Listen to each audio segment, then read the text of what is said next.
Good morning my dear students.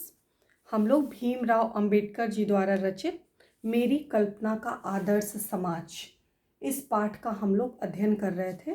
तो इसमें हम लोग समता के विषय में हम लोग चर्चा कर रहे थे कि समता किन आधारों पर पहली बात तो आदर्श समाज में किन किन चीज़ों किन महत्वपूर्ण तत्वों के रहने पर हम आदर्श समाज कह सकते हैं और आदर्श समाज में समता की कितनी भूमिका होती है, इस पर विषय पे हम लोग चर्चा कर रहे थे। तो आज हम लोग इसके आगे जो है इसको हम कंटिन्यू करते हुए पढ़ेंगे। तो आइए देखते हैं। व्यक्ति विशेष के दृष्टिकोण से असमान प्रयत्न के कारण असमान व्यवहार को अनुचित नहीं कहा जा सकता। लेखक बताते हैं कि समाज में समता के जो पोषक तत्व लोग हैं, जो लोग समता शब्द को डिस्क्राइब करते हैं, उसकी व्याख्या करते हैं, वे लोग कहते हैं कि समता जो किसी आधार पर पॉसिबल नहीं है, संभव नहीं है कि सबके साथ एक समान व्यवहार किया जाए। क्यों नहीं संभव? क्योंकि सभी व्यक्ति जो है एक समान नहीं होते। कुछ में असमानता जो होती है वंश सिद्धांत के आधार पर असमानता होती है, कुछ सामाजिक प्रतिष्ठा के आधार पर असमानता होती है, कुछ स्वप्रयत्न के आधार पर। तो इससे पहले हम लोगों ने चर्चा की कि ये दोनों चीज़ों पर जो है वह समानता जो है नहीं किया जा सकता, क्योंकि ये दोनों चीज़ें व्यक्ति के अपने साहस पर या अपने शक्ति पर या अपनी इच्छा पर निर्भर नहीं करता। अगर हम चाहें तो हम जिस परिवार में या जिस परिवेश में, जिस संस्कृति से या सभ्यता में, जिस देश में चाहें उसमें हम जन्म नहीं ले सकते। उस पद प्रतिष्ठा पर हम आधारित नहीं हो सकते। अगर हम चाहें कि हम आईएएस के बच्चे हो जाए, डॉक्टर के बच्चे, तो ऐसा नहीं हो सकता। लेकिन जो यह स्वप्रयत्न की बात है, वो स्वप्रयत्न हमारे अपने वश में है कि अगर एक गरीब का बच्चा, एक किसान का बच्चा है, वो भी चाहे तो पढ़ करके आईएएस बन सकता है, टीचर बन सकता है, कलेक्टर बन सकता है, कुछ भी बन सकता है। तो यह व्यक्ति के स्वतः हाथ में है। तो अगर इन दो आधारों पर अगर किसी के साथ भेदभाव किया जाए, तो कि मतलब ये वंश परंपरा के आधार पर, ये जाति, अगर इस आधार पर व्यक्ति के साथ, इन दो आधारों की बात तो छोड़ दीजिए, लेकिन चूंकि यह व्यक्ति का अपने हाथ में है, स्वप्रयत्न, व्यक्ति का स्वप्रयत्न मतलब खुद का जो प्रयत्न करना, ये व्यक्ति के हाथ में। व्यक्ति जितना मेहनत करेगा उसको उतनी सफलता मिलेगी। ज्ञानार्जन करेगा तो ज्ञान का उसको लाभ मिलेगा, धनार्जन करेगा तो उसका धन का उसको लाभ मिलेगा। तो जो व्यक्ति जितना परिश्रम करता है, स्वप्रयत्न जितना डालता है, उसके अनुसार उसके साथ जो है उसको उतनी महत्ता या उसको वह पद प्रतिष्ठा जो है वो मिलनी चाहिए। तो अगर जो है इस आधार पर उसके साथ किसी आधार पर अगर भेदभाव किया जाए कि वह अच्छे वंश का नहीं है तो इसलिए उसको भेदभाव, जैसे पहले के समय में क्या था, अस्पृश्यता का बात कि ये ऊंच कुल का नहीं है, निम्न कुल का है, तो इसलिए इसको कुएं से पानी भरने की इजाज़त नहीं है। ये निम्न जाति का है तो ये जो है सामान्य लोगों के साथ जो है बैठ नहीं सकता, शिक्षा ग्रहण नहीं कर सकता, अपनी क्षमताओं को, अपनी योग्यताओं को विकसित नहीं कर सकता। क्यों? क्योंकि उसने यह जो मानदंड है, इस मानदंड को पार नहीं किया है। जो हमारे द्वारा बनाई हुई वंश परंपरा, जो जातिगत प्रथा है, उस जातिगत प्रथा के हिसाब से वो चलता नहीं है, उन मानदंडों को वो कंप्लीट नहीं करता है, इसलिए वह जो है वो सब एक सामान्य श्रेणी में बैठने का अधिकारी नहीं है। तो यह कहीं भी किसी तरह से भी न्यायोचित नहीं है। तो क्या कहते हैं कि व्यक्ति विशेष के दृष्टिकोण, मतलब हमारा अपना पॉइंट ऑफ व्यू हो, हमारी अपनी सोच अलग हो सकती है, मतभेद अलग हो सकता है कि हम जो बात कह रहे हैं उससे आप समर्थन ना रखते हो, आपका विचार दूसरा हो सकता है, लेकिन आपको तर्क करने की आवश्यकता है, समझने की आवश्यकता है कि क्या सही है और क्या गलत है। असमान प्रयत्न के कारण, ध्यान दीजिएगा, असमान, ये स्व प्रयत्न की बात है कि असमान प्रयत्न, ये स्व प्रयत्न, इन दोनों बातों को छोड़ दीजिए, ठीक है। हम तीसरे को लेकर के चलते हैं। क्यों हम इन दोनों बातों को छोड़ने की बात कहते हैं? क्योंकि ये दोनों चीजें व्यक्ति के इच्छा पर निर्भर नहीं है, यह व्यक्ति की अपनी खुद की चाहत पर निर्भर नहीं है, इसलिए इन दोनों चीजों को हम छोड़ते हैं, तीसरी बात करते हैं स्व प्रयत्न पर। तो अगर कोई व्यक्ति जो है प्रयत्न कर रहा है, मेहनत करके अत्यधिक मेहनत करता है और उसके साथ अगर असमानता का व्यवहार किया जाए तो यह कहाँ तक न्यायोचित है?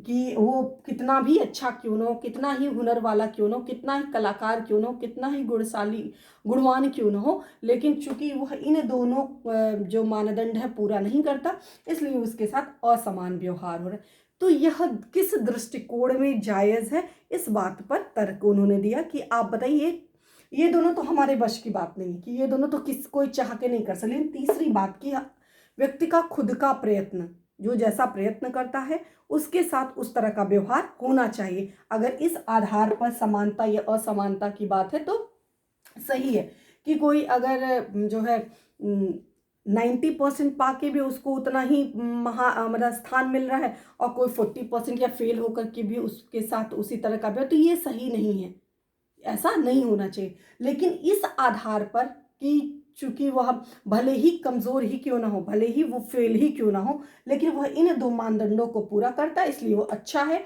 और कोई बच्चा कितना ही अच्छा क्यों ना हो, पढ़ने में कितना ही कुशल क्यों ना हो, कितना ही मंद क्यों ना हो, लेकिन चूंकि वह इन जो मानदंड है इनको पूरा नहीं करता, इसलिए वह योग्य नहीं है। यह पूर्णतः जो है अनुचित है, ऐसा नहीं होना चाहिए। तो क्या कहते हैं, असमान प्रयत्न के कारण, असमान मतलब इक्वल रूप से जो है वो प्रयत्न न किया जाए, कोई ज्यादा मेहनत करे, कोई कम मेहनत। तो मेहनत किसी प्रकार की हो सकती है, शारीरिक मेहनत भी हो सकती है, मानसिक मेहनत भी हो सकती है, बौद्धिक इंटेलेक्चुअल, जो अलग अलग तरह की मेहनत की बात करते हैं। कहते हैं कि असमान प्रयत्न के कारण, जितना आप प्रयत्न करोगे उसके अकॉर्डिंग, असमान व्यवहार को अनुचित नहीं कहा जा सकता। अगर व्यक्ति अच्छा ज़्यादा प्रयत्न करता है तो उसको लाभ भी ज़्यादा मिलना चाहिए। तो इसमें किसी तरह की समानता की बात नहीं की जा सकती, कि बात भी सही है। ऐसा नहीं कि फेल को भी वही स्थान मिले, जो 90% या 99% पाए हैं उसको भी वही स्थान मिले, ऐसी बात नहीं है। जो व्यक्ति जैसा प्रयत्न करे, इस आधार पर समानता व्यक्ति को नहीं मिलनी चाहिए कि व्यक्ति अधिक मेहनत करने वालों के साथ भी उसी तरह का व्यवहार हो और कम मेहनत करने वाले के साथ भी उसी तरह का व्यवहार। क्यों? क्योंकि हमको समाज में समानता लानी है, इक्वलिटी लानी है, एक आदर्श समाज बनाना है। क्यों? उसके लिए साथ हमको भले ही वो फेल क्यों ना हो, लेकिन हम उसको वही स्थान या रुतबा देंगे, ये जो है ये मान्य नहीं होना चाहिए। इस आधार पर समानता का पक्ष जो है नहीं लिया जा सकता। समानता होनी चाहिए, लेकिन समानता किस में होनी चाहिए? व्यक्ति की अपनी क्षमता को विकसित करने में, व्यक्ति की अपनी योग्यता, अपनी कुशलता, अपना हुनर, अपना टैलेंट, अपनी गुण को, प्रतिभा को दिखाने का उसको जो अवसर है उसको समान रूप से मिलना चाहिए। स्कूल में, परिवार में, समाज में किसी तरह का उनके साथ कोई दोयम दर्जे का या जो है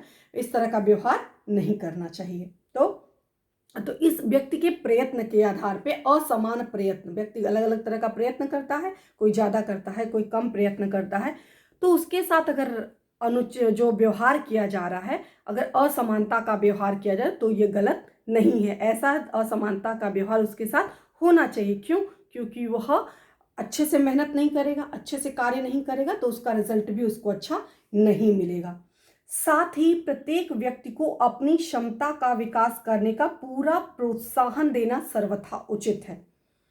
जो व्यक्ति जैसा करे उसके साथ उसी तरह का व्यवहार होना चाहिए, और व्यक्ति को अपनी क्षमता, अपनी स्किल, अपनी योग्यता डेवलप करने का जो है उसको अवसर मिलना चाहिए। इसलिए नहीं क्योंकि वह निम्न कुल का है इसलिए वह फला टीचर से शिक्षा ग्रहण नहीं कर सकता, फला स्थान पर वह जाकर नहीं सीख सकता। क्यों? क्योंकि वह इस जाति का है, क्योंकि वह निर्धन है, क्योंकि वह किसान का बच्चा है, या उपेक्षित है, शोषित है, मजदूर का बच्चा है, और इसलिए वह धनाढ्यों के बीच में वो जाने के योग्य नहीं है। तो इस तरह उस व्यक्ति का जो सीखने की जो क्षमता होगी वो दबती चली जाएगी, और वह अपना जो है 100% जो अपनी योग्यता है वो सही ढंग से नहीं दिखा पाएगा।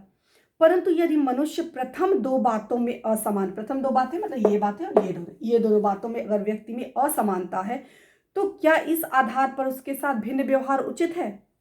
आपसे प्रश्न करते हैं कि आप बताइए कि व्यक्ति वंश सिद्धांत मतलब वंश परंपरा, वंशावली से चलती आ रही जो वंशावली है उसको वो फुलफिल नहीं कर पा रहा है, समाज में उसको अच्छा रुतबा पद प्रतिष्ठा नहीं मिला है, तो क्या उसके साथ जो है असमान व्यवहार करना चाहिए? उसके साथ दोयम दर्जे का उसके साथ हीन व्यवहार करना चाहिए। क्यों? क्योंकि वह जो है एक गरीब का बच्चा है। क्यों? क्योंकि वह राजा का बच्चा है। क्यों? क्योंकि वह मंत्री का बच्चा है। इसलिए किसी तरह का भेदभाव उसके साथ करना चाहिए, ये आप तय करिए। उत्तम व्यवहार के हक की परंतु यदि दो मनुष्य प्रथम दो बातों में असमान है तो क्या इस आधार पर उसके साथ भिन्न व्यवहार करना उचित है? उत्तम व्यवहार के हक की प्रतियोगिता में वे लोग निश्चय ही बाजी मार ले जाएंगे। अगर हम कहते हैं कि अगर उत्तम व्यवहार की बात करते हैं, व्यवहार मतलब जो आचरण की अगर हम बात की जाए, तो ये दोनों जो स्थितियां हैं, कुछ आधार पर ये दोनों स्थितियां हैं, उनको अगर उनको मौका मिलेगा तो वह ज़्यादा सभ्य या ज़्यादा अपना हुनर जो है वो अच्छे से दिखा पाएंगे। क्यों? कि उनको शुरू से वह माहौल, एक वातावरण जो है उनको शुरू से मिलता आ रहा है। तो इस आधार पर व्यक्ति के साथ असमान व्यवहार जो है कतई नहीं करना चाहिए। तो क्या कहते हैं कि लोग निश्चय ही बाजी मार लेंगे जिन्हें उत्तम कुल मतलब अच्छे गोत्र से, अच्छे परिवार से, अच्छे जाति से जो ताल्लुक रखेंगे। तो जाति का मतलब यह है कि ब्राह्मण क्षत्रिय की बात नहीं करते, कि जहाँ पे मतलब पढ़े लिखे लोग होंगे, संस्कारी लोग होंगे, जहाँ पे लोग ज़्यादा से ज़्यादा लोग शिक्षित होंगे, तो वह उनका बच्चा भी उस माहौल में रहेगा, पढ़ेगा, बढ़ेगा, तो वह भी कहीं ना कहीं वह भी उस शिक्षा का असर उसके भी जीवन में मिलेगा, और उसको भी स्कूल में या परिवार में या समाज में उसको एक सकारात्मक माहौल मिलेगा, तो उसको अपनी योग्यता को डेवलप करने का अच्छा अवसर प्राप्त होगा। तो जैसे आप देखते होंगे कि जहाँ पे जो मान लीजिए इंग्लिश मीडियम या फिर इस इंग्लिश मीडियम के स्कूल के बच्चे होते हैं, उनकी फ्लुएंसी बहुत अच्छी होती है, लेकिन वही हिंदी मीडियम के जो बच्चे होते हैं उनकी फ्लुएंसी अच्छी नहीं होती। लेकिन यह ज़रूरी नहीं है कि वो इंग्लिश मीडियम का बच्चा है तो बहुत अच्छा है, या हिंदी मीडियम का बच्चा है तो वो अच्छा नहीं है। तो इस आधार पर भेदभाव नहीं होना चाहिए, क्योंकि उसको अवसर मिला, हो सकता है हिंदी मीडियम का बच्चा भी इंग्लिश मीडियम में जाता, उसको भी वो अवसर मिलता, तो वो भी अपना स्किल जो है वो विकसित कर पाता। तब जब दोनों एक ही स्कूल, एक ही परिवेश, एक ही स्थान पर पले बड़े हों, तो उनके साथ जो है जो प्रतिस्पर्धा होगी, वह प्रतिस्पर्धा जो है वो सही होगी और व्यक्ति अपना विकास जो है अच्छे ढंग से कर पाएगा। तो इन बातों को ध्यान में रखना होगा। उत्तम कुल, उत्तम शिक्षा, परिवार ख्याति, ख्याति मतलब प्रसिद्धि, पैतृक संपदा तथा व्यवसायिक प्रतिष्ठा का लाभ प्राप्त होगा। मतलब आपने देखा होगा कि जो योग्य है, धनाढ़ लोग हैं, वो अपने बच्चे का एडमिशन अच्छे स्कूल में, अच्छे जो है अच्छे कोचिंग इंस्टीट्यूट में करा देते, तो बच्चा जो है उसको भले ही उतना प्रतिभा संपन्न नहीं होता, लेकिन उसको मौका अच्छा मिल जाता है, तो अपनी योग्यता वह विकसित कर लेता है। उसी एक गरीब का बच्चा जो होता है, उसको वह पैसा नहीं होने की वजह से वो भले ही बुद्धिमान है, लेकिन उसको एक उचित अवसर ना मिल पाने के कारण, एक अच्छा मौका ना मिल पाने के कारण उसकी योग्यता जो है धरी की धरी रह जाती है। तो इस प्रकार पूर्ण सुविधा संपन्न को ही उत्तम व्यवहार का हकदार माना जाना वास्तव में निष्पक्ष निर्णय नहीं कहा जा सकता। तो इस आधार पर कि मान लीजिए दो बच्चे हैं, तो एक बच्चे के साथ हर जो भी आवश्यकताएं थी वो आवश्यकताएं फुलफिल हो गई, जो दूसरा बच्चा उसको वो अवसर नहीं मिला, तो इस आधार पर उसके साथ भेदभाव हो कि वह तो असभ्य है, वो जो है उन जो क्राइटेरिया उसको पूरा नहीं करने में योग्य है या अच्छे से नहीं कर पा रहा है, तो उसके साथ इस तरह का भेदभाव नहीं होना चाहिए। किसी तरह का न्यायोचित नहीं है, न्यायपूर्ण नहीं है। उसका एक तरीका है कि सबको एक समान, जैसे सरकारी स्कूल में जो शिक्षा मिलती है कि सबके लिए व्यवस्था जो है सबके लिए एक समान है, तो उसी तरह का एक समानता वाला बात होना चाहिए कि सबके लिए एक समान अवसर मिले, जो उसमें जो हुनरमंद है, जो योग्य हो, जाति का किसी तरह का व्यवधान ना हो, कोई किसी तरह की असमानता ना हो, कोई धनी निर्धन की बात ना हो, कोई जाति भाषा की बात ना हो, किसी तरह का जो पक्षपात होता है वो पक्षपात जो है व्यक्ति के साथ नहीं होना चाहिए। तो क्योंकि यह सुविधा संपन्न के, अगर हम ऐसा करते हैं तो निश्चित रूप से जो सुविधा संपन्न व्यक्ति हैं उनके पक्ष में हम जो है निर्णय देंगे। अतः न्याय का तकाजा यह है कि जहां हम तीसरे मतलब प्रयत्न की बात, स्व प्रयत्न की बात करते हैं, कि तीसरे प्रयासों को असमानता जो मनुष्य के अपने बस की बात है आधार पर मनुष्यों के साथ असमान व्यवहार को उचित ठहराते हैं। मतलब अगर हम असमान व्यवहार, समानता की बात करते हैं, तो जो व्यक्ति इन दो आधारों पर व्यक्ति के साथ समानता होनी चाहिए, और ये स्व प्रयत्न है, इसके आधार पर व्यक्ति के साथ असमानता होनी चाहिए। जो व्यक्ति जैसा करे उसके साथ उसी तरह का व्यवहार मिलना चाहिए, उसके साथ उसी तरह का व्यवहार होना चाहिए। आधार पर मनुष्यों के साथ असमान को उचित ठहराते हैं। प्रथम दो आधार जो मनुष्यों के अपने बस की बात नहीं है, यानी वंश परंपरा और पद प्रतिष्ठा, पर उनके साथ असमान व्यवहार अनुचित है। तो उनके साथ इन दो आधारों पर समान व्यवहार करना चाहिए। असमान व्यवहार क्या है? अनुचित है, क्योंकि यह उनके वश की बात नहीं है। लेकिन पर उनके साथ असमान व्यवहार नितांत अनुचित है, और हमें ऐसे व्यक्तियों के साथ यथासंभव समान व्यवहार नितांत अनुचित है, और हमें ऐसे व्यक्तियों के साथ यथासंभव समान व्यवहार करना चाहिए। दूसरे शब्दों में समाज की यदि अपने सदस्यों से अधिकतम उपयोगिता प्राप्त करनी है, एक सबसे महत्वपूर्ण बात कि यदि हमें अपने सदस्यों से उत्तम जो है उपयोगिता प्राप्त करनी है, तो यह तो संभव है जब समाज के सदस्यों को आरंभ से ही समान अवसर, समान व्यवहार उपलब्ध कराए जाएं।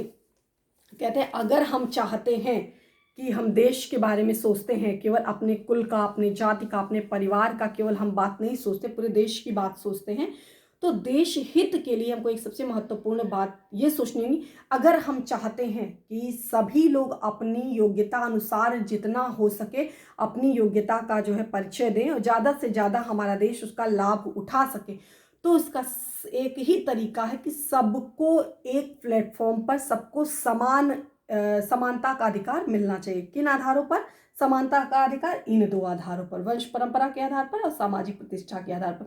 सबको, भले गरीब का बच्चा उसको भी इक्वल, जो धनी का बच्चा वो भी इक्वल।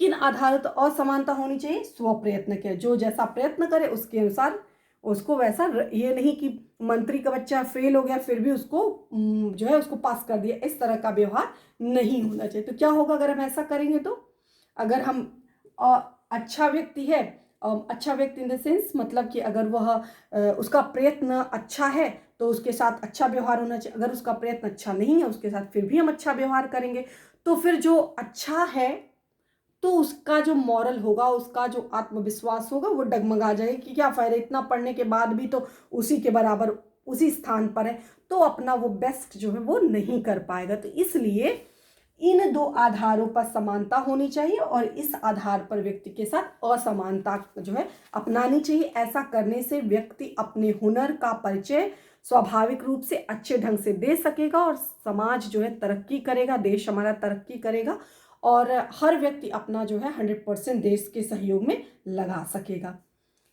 और इसके साथ समता का औचित्य यहीं पर समाप्त नहीं होता। समता का औचित्य मतलब समता का जो अर्थ है, किस लिए इसका जो उपयोग किया गया, यह जो है यहीं पर समाप्त नहीं होता। इसका और भी आधार उपलब्ध है। एक राजनीतिज्ञ पुरुष का बड़ी जनसंख्या से पाला पड़ता है। अपनी जनता से व्यवहार करते समय राजनीति के पास न तो इतना समय होता है कि प्रत्येक व्यक्ति विषय से इतनी जानकारी होती है कि जिससे वह सबके अलग अलग आवश्यकताओं और क्षमताओं के आधार पर वांछित अलग अलग व्यवहार कर सके। वैसे भी आवश्यकताओं क्षमताओं के आधार पर भिन्न व्यवहार कितना भी आवश्यक और औचित्यपूर्ण क्यों न हो, मानवता के दृष्टि से समाज दो वर्गों और श्रेणियों में नहीं बांटा जा सकता। कहते कि समाज में जो राजनीतिज्ञ होते हैं वो राजनीतिज्ञ क्या करते हैं, वो राजनीतिज्ञ जो होते हैं, हमने क्या कहा कि इन दो आधारों पर व्यक्ति के साथ समानता व्यवहार जो है वह समानता का व्यवहार करना चाहिए। लेकिन जो ये जो तीसरा आधार है इसके आधार पर असमानता का व्यवहार करना चाहिए। लेकिन राजनीतिज्ञ जो होता है उसके लिए सब लोग इक्वल होते हैं, तो वो क्या करते हैं, ये इस आधार को भी ध्यान में नहीं रखते, सबके साथ समान व्यवहार करते हैं। क्यों? क्योंकि उनका जो पाला होता है, उनका जो क्षेत्र विशेष होता है वो काफ़ी बड़ा होता है और उनके पास इतना समय भी नहीं होता कि एक एक व्यक्ति के पास जाएं और उनकी प्रतिभा और उनकी जो प्रयत्न है उनके प्रयत्न के विषय में जान सके, उनके हुनर के विषय में जान सके। तो इसलिए वह एक समान व्यवहार करते हैं। तो उनका समान व्यवहार करना जायज़ भी है, क्योंकि भाई इतने बड़े क्षेत्र से एक जो राजनीतिक क्षेत्र जो होता है ज़्यादा लोगों से सामना होता है, इसलिए वह सबके साथ जो है असमानता का व्यवहार नहीं कर सकते। अगर वह व्यवहार करेंगे तो क्या होगा, एक श्रेणी वर्गवार श्रेणीवार जो है वह इस तरह का आपस में मतभेद होगा, मनभेद होगा, तो इसलिए वह सबके साथ समान व्यवहार करते हैं। लेकिन एक आम इंसान की बात करते हैं कि उनके साथ जो सुविधाएं मिलनी चाहिए उनको इन दो आधारों पर समानता मिलनी चाहिए और ये तीसरा आधार है इस पे उनके साथ असमानता का व्यवहार होना चाहिए, किसी तरह का कोई भेदभाव नहीं रखना चाहिए। ऐसी स्थिति में राजनीतिज्ञ को अपने व्यवहार में एक व्यवहार सिद्धांत की आवश्यकता होती है। व्यवहार सिद्धांत मतलब एक जनरल सिद्धांत, एक ऐसा सिद्धांत जो हम अपने व्यवहार में एक्सेप्ट कर सकें। हम सबके पास जाके, एक राजनीतिज्ञ सबके पास जाके उनकी योग्यताओं को तो नहीं जान सकता, लेकिन फिर भी जो आधारभूत आवश्यकता है उन आधारभूत आवश्यकताओं से उन्हें परिचित होना चाहिए। उन्हें जानना चाहिए कि क्या क्या चीज़ें किन किन लोगों के लिए किस प्रकार आवश्यक है और उनको वो चीज़ें जो है वो मुहैया कराने का प्रयत्न करना चाहिए। और राजनीतिज्ञ यह व्यवहार इसलिए नहीं करता कि सब लोग समान हैं, बल्कि इसलिए कि वर्गीकरण श्रेणीकरण संभव होता है। अगर ऐसा करता है तो उससे आपसे कई श्रेणियों में जो है वो डिवाइड हो सकते हैं। इस प्रकार समता यद्यपि काल्पनिक जगत की वस्तु है, फिर भी राजनीतिज्ञ को सभी परिस्थितियों को दृष्टि में रखते हुए उनके लिए यही मार्ग भी रहता है, क्योंकि यही व्यवहारिक भी है और यही उनके व्यवहार की एकमात्र कसौटी भी है। क्या कहते हैं कि समता जो है एक प्रकार की काल्पनिक वस्तु है। सही भी बात है, जैसे हमने बताया 5 फिंगर इक्वल नहीं होते। एक माँ के जो 5 बेटे 3 बेटे 4 बेटे वो इक्वल नहीं होते। समाज में हर व्यक्ति की शारीरिक आवश्यकताएं, शारीरिक शक्तियाँ, मानसिक शक्तियाँ सब इक्वल नहीं हो सकती। तो यह अगर ये कहा जाए नहीं सबको समान अधिकार मिलना चाहिए, तो यह एक तरह का काल्पनिक है, ऐसा नहीं हो सकता। लेकिन फिर भी जो ये आधार है, ये दोनों आधार पर व्यक्ति के साथ क्या होना चाहिए, इन दो आधारों पर व्यक्ति के साथ समानता होनी चाहिए। और यही व्यवहारिक सिद्धांत भी है, यही व्यवहारवादी सिद्धांत भी है कि हर व्यक्ति को अपनी योग्यता और अपनी क्षमता को विकसित करने का एक समान अवसर मिले, समान प्लेटफॉर्म मिले, और उसके बाद जो व्यक्ति जैसा निकलता है उसके साथ असमानता का व्यवहार होना चाहिए। इन दो आधारों पर व्यक्ति के साथ समानता का व्यवहार होना चाहिए, और यह जो व्यक्ति का स्व प्रयत्न है इसके आधार पर व्यक्ति को असमानता का व्यवहार होना चाहिए। और यही क्या है, व्यवहारवादी सिद्धांत है। अगर हम ऐसा नहीं करेंगे, इन दो आधारों पर हम असमानता करेंगे, अगर इन दो आधारों पर हम असमानता करेंगे तो क्या होगा, श्रेणीवार वर्गीकरण, मतलब जाति के आधार पर भेद होगा, धर्म के आधार पर भेद होगा, धनी निर्धन के आधार पर भेदभाव होगा, भाषा के आधार पर कि ये इंग्लिश बोलता है, हिंदी बोलता है, ये मलयालम बोलते हैं, पाली भाषा बोलते हैं, संस्कृत बोलता है, अलग अलग आपस में जो है वो मतभेद होगा। एक भाषी व्यक्ति दूसरे भाषी को नीचे दिखाने में जो है वो कतई परहेज नहीं करेगा। तो इन दो आधार पर व्यक्ति को समान व्यवहार मिलना चाहिए, और इस आधार पर व्यक्ति के साथ असमानता का व्यवहार करना चाहिए। तो इससे क्या होगा कि एक जो है हर व्यक्ति अपनी योग्यता के अनुसार अपने स्किल को डेवलप कर सकेगा, और उसके बाद यथा जैसी आवश्यकता होगी, आवश्यकता अनुसार जो है देश के हित में वो अपना सहयोग दे सकेगा, और खुशी खुशी रुचिपूर्ण ढंग से अपना सहयोग देगा। अन्यथा अगर इस तरह की बात नहीं होगी तो उसका आत्मविश्वास नीचे गिरेगा, उसके अंदर जो आत्मबल है उसका आत्मबल डाउन होगा, और कुछ जो कमज़ोर है वो जीवन भर जो अकर्मण्य बन के रह जाएंगे, जो है उनके अंदर कभी वो कोई नई चीज़ सीखने के अंदर उनके अंदर जो है वो ललक नहीं होगी। हमेशा जो है दूसरों को ही इन दो आधारों पर उनको जो है जो प्रतिष्ठा मिली है उसी पे पूरा जीवन अपना यापन करते चले जाएंगे। तो इस प्रकार अगर हमें आदर्श समाज चाहिए, तो हम चाहते हैं कि एक योग्य समाज बने, एक ऐसी सब लोग अपनी आवश्यकता अनुसार अपनी क्षमता को विकसित करें, तो इसके लिए हमें इन दो आधारों पर हमको जो व्यक्ति के साथ समानता का व्यवहार और इस आधार पर व्यक्ति के साथ हमको असमानता का व्यवहार करना चाहिए। यही जो है यही व्यवहारी सिद्धांत है। तो इस प्रकार हमारा जाति प्रथा और जो एक आदर्श समाज की परिकल्पना जो है यह लेसन हमारा कंप्लीट होता है। इस पर आधारित जो भी महत्वपूर्ण प्रश्न है इसको आप ध्यान से पढ़िए, और इस पर पूरे गद्य खंड को पढ़िए ध्यान से, और उस पर आधारित जो भी महत्वपूर्ण प्रश्न बनते हैं उनको अपने शब्दों में लिखने का प्रयास करिए। सो आई होप आपका कॉन्सेप्ट पहले से थोड़ा ज़्यादा क्लियर हुआ होगा। 1-2 बार बुक पढ़ेंगे तो आपका डाउट जो है खत्म, मतलब सही समझ में आ जाएगा कि क्या है, जो आपका डाउट है उसका समाधान हो जाएगा। धन्यवाद।